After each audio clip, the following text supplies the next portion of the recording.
Assembly इंतखाबात में मजलिस बचाओ तहरीक अपना उम्मीदवार मैदान में उतारेगी। मजलिस बचाओ तहरीक के तर्जुमान अमजदुल्ला खान खालिद की निज़ामाबाद आमद पर NRI जावेद व दिगर पार्टी कायदीन की जानिब से वालहाना इस्तकबाल किया गया। निज़ामाबाद में मजलिस बचाओ तहरीक के दफ्तर का अमजदुल्ला खान खालिद के हाथों रिबन काट कर इफ्तिताह अमल में आया। पार्टी परचम कुशाई और जलसे आम से अमजदुल्ला खान खालिद ने किया खिताब। MIM पर की कड़ी तनकीद। BRS हुकूमत और वज़ीर आला KCR को भी बनाया तनकीदों का निशाना। कहा कि BRS हुकूमत और वज़ीर आला KCR मुसलमानों से किए वादों में पूरी तरह नाकाम। MBT कायदीन की जानिब से नेहरू पार्क ता बरकतपुरा पैदल रैली निकाली गई, जिसमें अमजदुल्ला खान खालिद ने आवाम से हाथ उठाकर सलाम करते हुए मुलाकातें की और जगह जगह इनकी गुलपोशी भी की गई। बरकतपुरा पहुंचकर पहले अमजदुल्ला खान ने पार्टी परचम कुशाई अंजाम दी, जिसके बाद पार्टी दफ्तर का रिबन काटते हुए इफ्तिताह अंजाम दिया और इस मौके पर कई नौजवानों ने अमजदुल्ला खान खालिद के हाथों पर MBT में शमूलियत भी इख्तियार की। ज़हीरुद्दीन जावेद उर्फ NRI जावेद ने इस मौके पर बताया कि दलितों, पिछड़ों और मजलूम मुसलमानों के हक़ व इंसाफ के लिए काम करने वाली जमात MBT है और आवाम के राब्ते की गर्ज से यहाँ बरकतपुरा में MBT के दफ्तर का क़याम अमल में लाया गया है। आवाम से इस्तिफ़ादा करने की ख्वाहिश ज़ाहिर की।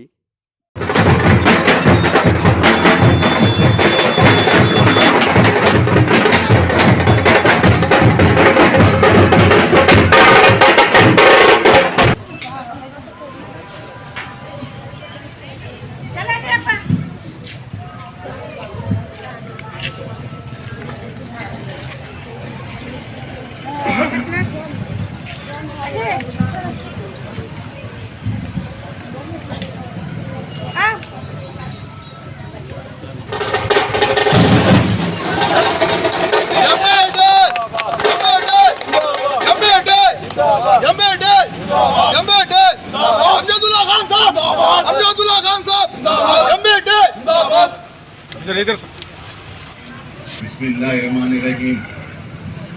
आज बड़ी खुशी का मौका है और मैं अपने आप को ऐसा खुश महसूस कर रहा हूँ कि जो मजलिस बचाओ तहरीक में शामिल होकर आज मैं अपने दफ्तर का इनाग्रेशन अमजदुल्ला खान साहब खालिद साहब से इनाग्रेशन करने के अपने आप को बहुत खुशनसीब और आगे जितने भी मजलूम मुसलमान जितने भी SC ST है उनकी खिदमत करने का मुझे जो भरोसा करके मौका दिया जा रहा है उसका मैं बहुत बहुत शुक्रिया अदा करते हुए अपने चंद अल्फाज को पेश किया। शुक्रिया अदा करता हूँ। अल्लाह हाफ़िज़। बिस्मिल्लाहिर्रहमानिर्रहीम।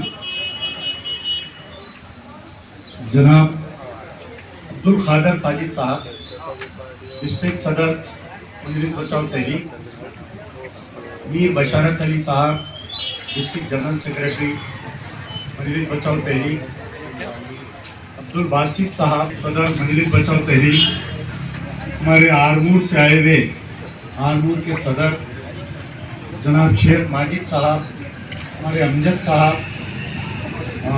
हमारे साजिद साहब, सीनियर कायद हमारे सरपरस्त जनाब फारूक भाई साहब और जनाब जफर साहब वकील एडवोकेट, आज की हमारे कुरैशी साहब, आज की महफिल के नूरे नज़र हमारे सैयद ज़हीरुद्दीन जावेद साहब उर्फ NRI जावेद। आज की ये जो तकरीर रखी गई है ये एक मजलिस बचाओ तहरीक के दफ्तर का इफ्तिताह अमल में आ रहा है और हमारे सैयद ज़हीरुद्दीन जावेद साहब मजलिस इत्तेहादुल मुस्लिमीन में 20-22 साल काम करने के बाद उनके वालिद भी तकरीबन 20 साल तक काम किए और ये आज मजलिस बचाओ तहरीक में शमूलियत इख्तियार की। कई दिन से मेरा राबिता था हमारे जावेद भाई से, कई मुद्दों पर हम बात करते थे, ख़ास तौर पर निज़ामाबाद के मसले मसाइल पर हम बात करते थे। तो सबसे बड़े तकलीफदा मसला ये रहा कि बहरहाल हम इस सिलसिले में यहाँ पर आज निज़ामाबाद आए हैं। अभी कुछ ही देर पहले दफ्तर का इफ्तिताह अमल में हुआ और ये तकरीब चल रही है। आया आज जावेद साहब को मजलिस इत्तेहादुल मुस्लिमीन से इस्तीफा देकर मजलिस बचाओ तहरीक। सबसे पहले इस मुद्दे को मैं आपको वाज़ेह करना चाहूँगा कि मजलिस इत्तेहादुल मुस्लिमीन की क़यादत जो है ना सिर्फ हैदराबाद बल्कि पूरे तेलंगाना को भूल गई है और उनकी कुछ मजबूरी है कि वो लोग पूरे हिंदुस्तान में घूम रहे हैं। अब वो क्या सेकुलर वोटों को काटने के लिए या गैर मुस्लिम फिरका परस्त वोटों को मुत्तहिद करने के लिए वो क्यों घूम रहे हैं, वो आगे की बहस है।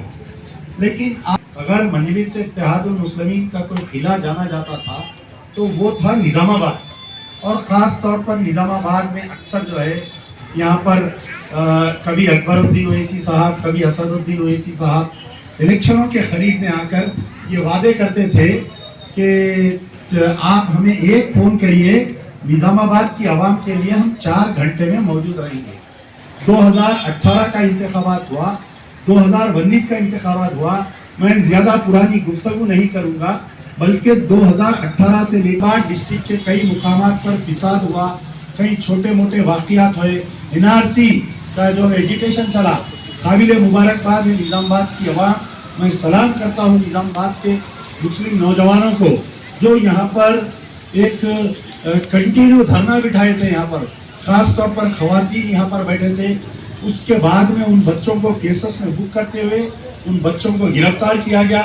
4 घंटे में आने वाली क़यादत 4 दिन में नहीं आई, 4 हफ्ते में नहीं आई, आज 4 महीने नहीं आए, 4 साल होने को आ गया कि क़यादत जो है फिर से 2017 में जब आए थे कांग्रेस से रिश्ता तोड़ने के लिए, उसके बाद से आज की तारीख तक भी ना तो असदुद्दीन ओवैसी, ना तो निज़ामाबाद, ना तो अकबरुद्दीन ओवैसी निज़ामाबाद की आवाम के दुख और दर्द में हाँ आए होंगे, कभी किसी इफ्तार की दावत में आए होंगे, किसी की शादी के लिए आए होंगे, लेकिन यहाँ पर जो वादे करके गए थे कि हमें कॉलेज डालेंगे, हम मेडिकल का, हम हॉस्पिटल बनाएंगे, हम जो है फलाना फलाना क्या क्या वादे करके गए थे।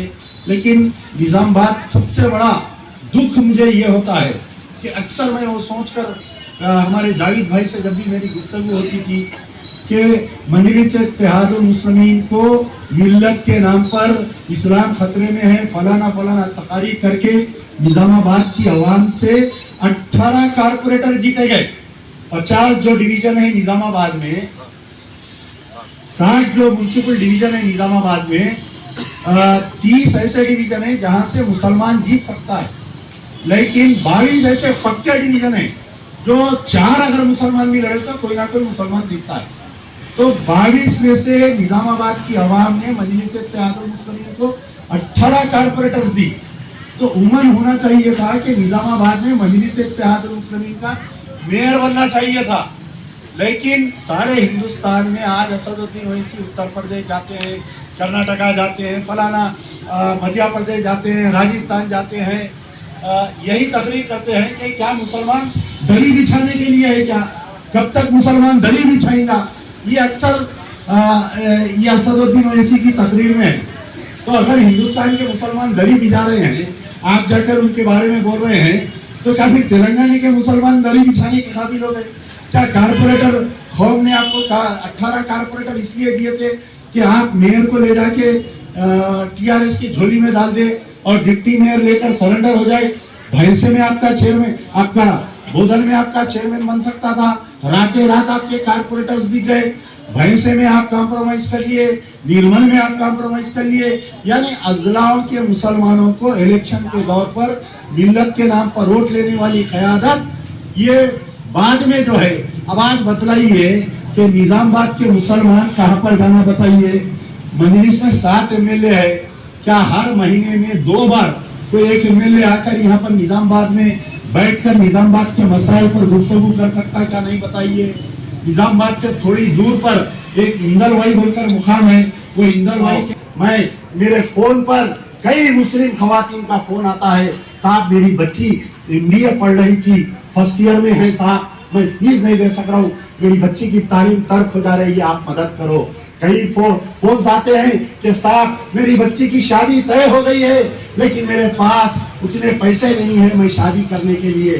खून के आंसू रो रही है कौम तेलंगाना के मुसलमानों, याद रखो आज तुम्हारी कौम खून के आंसू रो रही है। उस आंसू को पोंछने के लिए तुमको एक मसीहा की जरूरत है, तुमको एक ऐसा कायद जो केसीआर की आंख में आंख डालकर पूछे, वो ऐसा नौजवान जो कविता अगर निजामाबाद आएगी तो रोककर कविता को पूछे कि हमारा स्कूल कहाँ पर है, रोककर कविता को पूछे कि मेरा हॉस्पिटल कहाँ है, रोककर कविता को पूछे कि मेरा 2 बेडरूम फ्लैट कहाँ पर है, रोककर कविता को अपने हकायक को पूछो। ऐ मुसलमानों, याद रखो ये दिन चले जाएगा। अमानुल्लाह खान चले गए, कायम खान चले गए, आदम मलिक चले गए, अमजदुल्लाह खान चले जाएगा, एनआरआई जावेद चले जाएगा, अब्दुल कादिर साजिद चले जाएगा। तुम में सवाल करने की सलाहियत पैदा करो, तुम में सवाल करने की सलाहियत पैदा करो। तुम राव रेड्डी अन्ना के पीछे धोती पकड़कर मत फिरो, तुम अपने बच्चे को लीडर बनाओ, वकील बनाओ, ताकि वो तुम्हारा दिफा कर सके। यार जिंदा